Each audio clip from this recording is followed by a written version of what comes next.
कोशिका की खोज, तो कोशिका की खोज 1665 ईस्वी में रॉबर्ट हुक के द्वारा किया गया था। रॉबर्ट हुक कहाँ के वैज्ञानिक हैं? तो अंग्रेज के। कहाँ के हैं? इंग्लैंड के वैज्ञानिक हैं। रॉबर्ट हुक कहाँ के वैज्ञानिक हैं? तो इंग्लैंड के वैज्ञानिक हैं।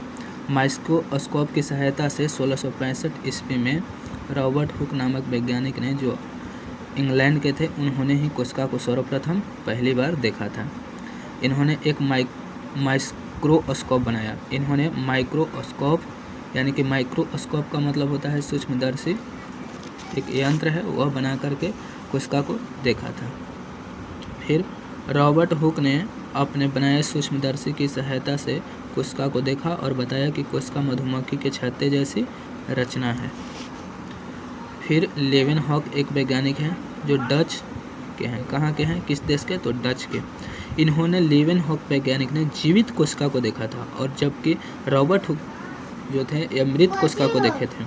इन्होंने लेवेनहॉक कोशिका को कब देखे? तो 1674 ईस्वी में। इन्होंने किस किस कोशिका को देखा? तो जीवाणु और प्रोटोजोआ को देखा था। जीवाणु और प्रोटोजोआ को देखा था।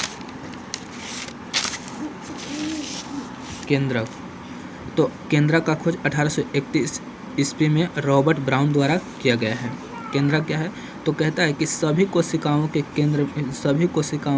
केंद्र में एक गोलाकार रचना होती है, जिसे केंद्रक कहते हैं। प्रत्येक कोशिका के केंद्र में एक गोलाकार रचना होती है। मान लेते हैं कि एक कोशिका है और कोशिका के केंद्र में एक गोल संरचना होता है, उसी को केंद्रक कहते हैं। प्रोटोप्लाज्म या जीव द्रव्य क्या है? तो प्रोटोप्लाज्म या जीव द्रव्य के बारे में पुरकिंजे ने 1839 ईस्वी में बताया। इन्होंने बताया कि कोशिका के अंदर पाए जाने वाले अर्ध तरल दानेदार सजीव पदार्थों को प्रोटोप्लाज्म या जीव द्रव्य नाम दिया। पुरकिंजे ने 1839 ईस्वी में कोशिका के अंदर पाए जाने वाले अर्ध तरल दानेदार सजीव पदार्थों को प्रोटोप्लाज्म या जीव द्रव्य कहा। प्रोटोप्लाज्म या जीव द्रव्य क्या है? तो प्रोटोप्लाज्म या जीव द्रव्य के बारे में 1839 ईस्वी में पुरकिंजे ने यह बताया कि कोशिका के अंदर पाए जाने वाले अर्ध तरल दानेदार सजीव पदार्थ को प्रोटोप्लाज्म या जीव द्रव्य कहते हैं। 1838 में एक वनस्पति वैज्ञानिक स्लाइडन ने कहा कि पादपों का शरीर सूक्ष्म कोशिकाओं का बना होता है। 1838 में एक वनस्पति वैज्ञानिक, पेड़ पौधा के बारे में जो बताते हैं वो वनस्पति वैज्ञानिक कहलाते हैं। तो वनस्पति वैज्ञानिक स्लाइडन ने कहा कि पादपों का शरीर सूक्ष्म कोशिकाओं का बना होता है। स्वान 1839 ईस्वी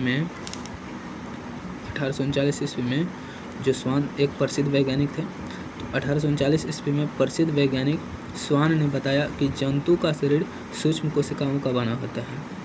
स्लाइडन कहें कि पादप कोशिका का शरीर सूक्ष्म कोशिका का बना होता है।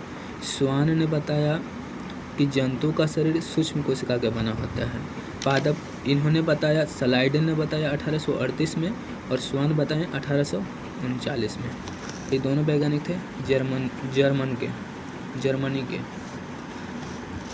और यह दोनों कोशिका के बारे में एक सिद्धांत दिए हैं जिसे कोशिका सिद्धांत कहते हैं। कोशिका सिद्धांत क्या है? तो कोशिका सिद्धांत में उन्होंने यह बात व्यक्त की कि कोशिका शरीर के संरचनात्मक इकाई है। शरीर के संरचनात्मक इकाई है। क्या कोशिका क्या है? शरीर के संरचनात्मक इकाई है। बिर्चो ने 1855 में बताया कि नई कोशिकाओं का निर्माण पहले से मौजूद कोशिकाओं से होता है। बिर्चो ने यह बताया कि नई कोशिका का निर्माण पहले से मौजूद कोशिकाओं से होता है। प्रोटोप्लाज्म मतवाद किसे कहते हैं?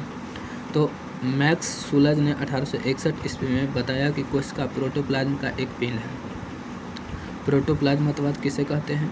तो मैक्स सुलज ने बताया कब? 1861 ईस्वी में कि कोशिका जो है वो प्रोटोप्लाज्म का एक पिंड है। कोशिका यानी कि सेल जो है प्रोटोप्लाज्म का एक पिंड है जिसमें एक केंद्रक होता है, और कोशिका में तो केंद्रक होबे करता है। तो जिसमें एक केंद्रक होता है, इस कथन को प्रोटोप्लाज्म मतवाद कहते हैं।